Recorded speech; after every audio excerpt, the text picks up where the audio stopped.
Gemini, the love language you don't know you speak, and why it creates emotional conflict. Gemini, there is a quiet confusion that follows you from relationship to relationship, and it rarely gets spoken out loud. You love deeply. You give generously. You show up with curiosity, attention, flexibility, and care.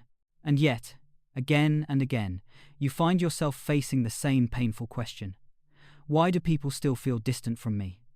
Why do they say they don't feel loved, even when I am constantly there? This is not because you lack love. It is because you speak it in a language that few people have been taught to hear. Before you react, notice what your mind wants to do right now. It may want to defend itself, to list everything you've done for others. The late-night conversations, the advice, the remembering of details, the constant mental presence. All of that is real. All of that is love. But this is where the misunderstanding begins. Gemini, your secret love language is attention-sustained, intelligent, responsive attention. You love by noticing. By tracking shifts in mood. By remembering what someone said weeks ago and bringing it back at the right moment. By staying mentally engaged, curious, and available.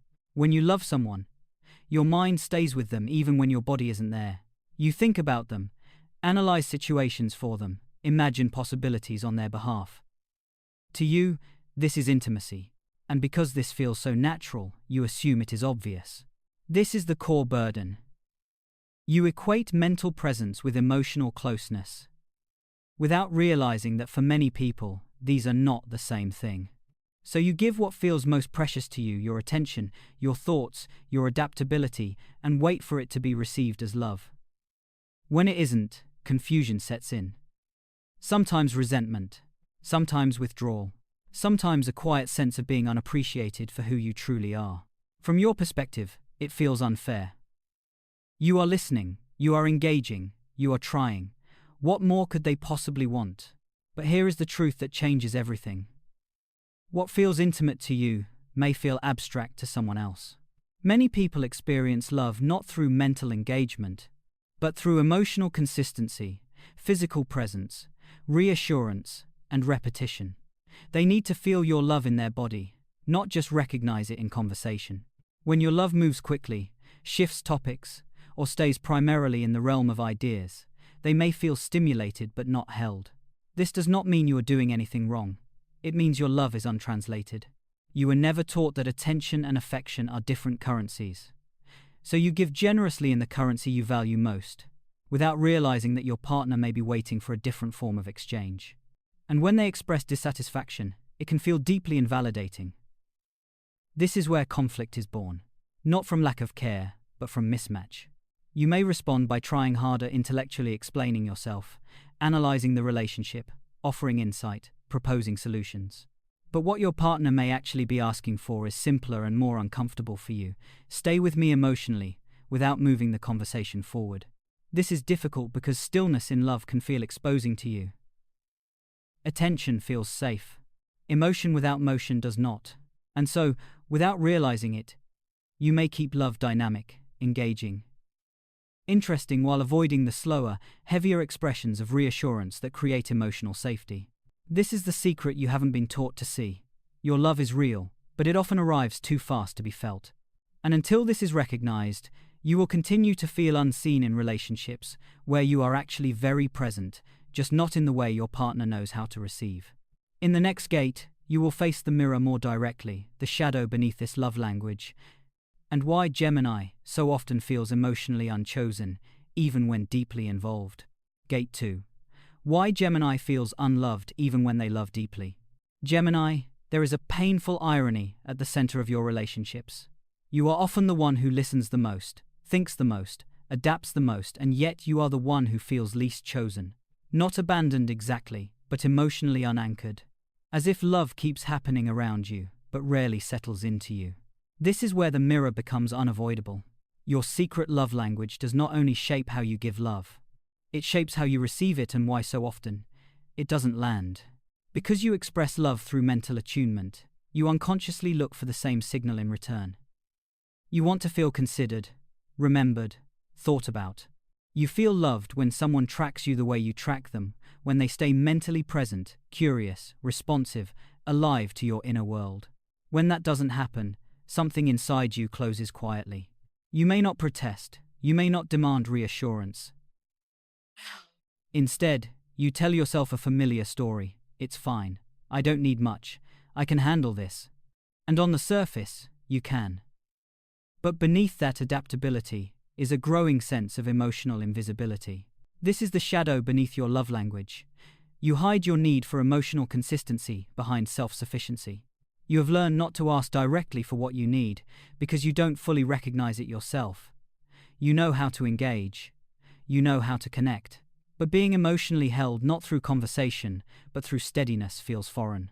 And because it feels foreign, it feels risky to ask for. So instead, you keep giving. You keep offering insight, humor, perspective, presence. You hope that eventually, someone will translate that into emotional safety and give it back to you in a way you can feel. When they don't, resentment doesn't explode. It dissipates. You pull away internally. You become lighter, faster, less invested, all while still appearing involved. Your partners often sense this withdrawal before they understand it. They may say you feel distant, inconsistent, or emotionally unavailable. And this is where the misunderstanding deepens. From your perspective, you are still there, still talking, still engaging, still caring. But emotionally, you've stepped back because the relationship doesn't feel reciprocal in the way your nervous system needs. This creates a loop that repeats across relationships. You give mental intimacy.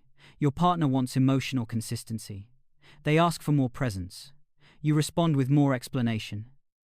They feel unheard. You feel unappreciated. Conflict arises not from malice, but from speaking past each other in different emotional dialects. And here is the part that may be hardest to hear.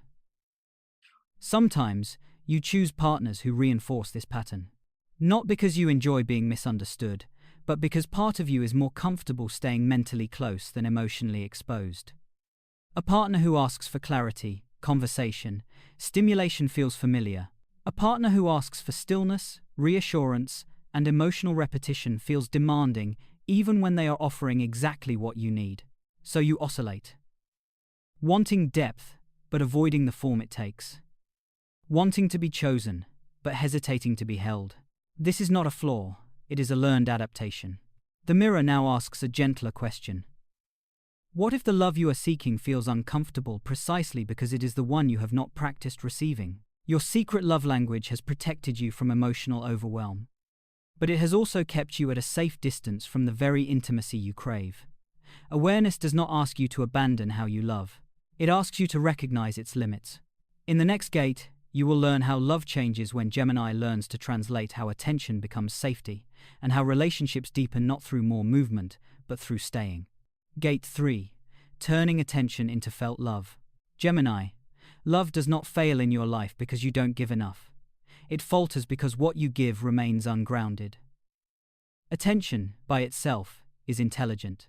But for love to be felt, it must become embodied. This is the shift your relationships have been quietly asking of you. Translation is not betrayal of who you are. It is maturation of how you love. You have been offering love in motion through ideas, conversations, adaptability, and responsiveness. But emotional safety does not come from movement. It comes from repetition, from predictability, from staying in the same emotional posture long enough for another person's nervous system to relax. This is where resistance arises. Repetition can feel lifeless to you. Predictability can feel like stagnation. Saying the same reassurance twice may feel unnecessary. But for many partners, this repetition is not redundant, it is regulating. It tells them, you are still here, even when nothing new is happening. When you avoid this, your love remains exciting but unreliable. The alchemy begins when you realize that emotional consistency is not the opposite of curiosity. It is the container that allows curiosity to deepen rather than scatter. Love does not need constant stimulation to stay alive. It needs presence that doesn't withdraw when the moment becomes quiet. Translation looks like this. Instead of explaining why you care, you show it by staying. Instead of analyzing the problem, you acknowledge the feeling. Instead of offering perspective, you offer reassurance. Not once, but again. And again. This is uncomfortable because it removes your usual escape routes. In emotional moments, Your instinct is to move forward, to solve, to contextualize, to elevate the conversation. But love asks you to stay with the feeling rather than ahead of it. To let emotion be what it is, without turning it into a concept. This does not diminish your intelligence. It grounds it. When you slow down your expression of love, something unexpected happens. Your partners begin to feel you more clearly. Not because you are doing more, but because you are doing less explaining, less shifting, less reframing. Your presence becomes steady enough to be trusted. And here is the deeper alchemy. As your love becomes felt by others, it begins to feel real to you too. You have often measured love by engagement, but felt love is different. It has weight. It lingers. It does not need to be constantly refreshed to remain alive. When you allow yourself to love this way, you stop questioning whether you are chosen. You start feeling chosen. Translation also requires vulnerability from you. You must risk being simple. You must risk saying what you feel without dressing it in insight. You must allow yourself to need reassurance without intellectual justification. This is not weakness. This is intimacy. Love deepens when you let it slow down. And in the next gate, you will see how this translation becomes lived reality, how Gemini can embody their love language consciously without losing their spark, and how relationships stabilize when love finally becomes something both people can feel. Gate 4. Living the love language consciously. Gemini. Love becomes real not in what you intend, but in what you repeat. This is the part of the journey where insight turns into behavior, and behavior reshapes connection. You do not need to become someone else to love better. You need to stay long enough for your love to be felt. Practical presence begins with noticing when your instinct is to move. When emotions intensify, when a partner becomes vulnerable, when conflict slows the pace of interaction, that familiar urge to redirect, to explain, to lighten, to solve will appear. This is not wrong. It is conditioned. But now, you have a choice. Instead of moving forward, stay. Staying may look like sitting with silence after your partner speaks, letting their feelings land without immediately offering insight. Saying, "I hear you," and stopping there. This can feel unbearably simple, but simplicity is what regulates emotion. Complexity stimulates the mind, not the heart. Your love becomes felt when it becomes predictable. This does not mean boring, it means consistent. Returning calls when you say you will. Showing up emotionally the same way on ordinary days as on intense ones. Offering reassurance without being asked. Repeating affection even when nothing has changed. These acts anchor your love in the body, not just in conversation. In conflict, practical presence means resisting the urge to debate feelings. Your intelligence will want to clarify, contextualize, or correct misunderstandings. But feelings do not resolve through accuracy. They resolve through safety. When you choose emotional validation over being understood, something profound shifts. In intimacy, conscious love means letting your attention become still, not multitasking emotionally, not half-present. Letting someone feel that your mind is not scanning for the next idea, the next distraction, the next option. Still attention is far more powerful than active engagement. You may fear that this will dim your spark. It won't. It will focus it. Over time, relationships begin to stabilize. Not because you are doing more, but because you are disappearing less. Your partners stop asking for proof of love because they can feel it without needing explanation. And you stop feeling unseen because your love is finally landing where it matters. This is the lived expression of your secret love language. Attention transformed into safety. Curiosity transformed into commitment. Presence transformed into intimacy. Gemini, there is no accusation here, no verdict. Only awareness. You were never unloving. You were simply loving in a language no one taught you to translate, not even yourself. Now that you see it, you cannot unsee it. And that awareness alone will begin to change how you show up. The next time you feel misunderstood in love, pause before asking why they don't see you. Ask instead, have I stayed long enough for my love to be felt? You do not need to abandon your nature.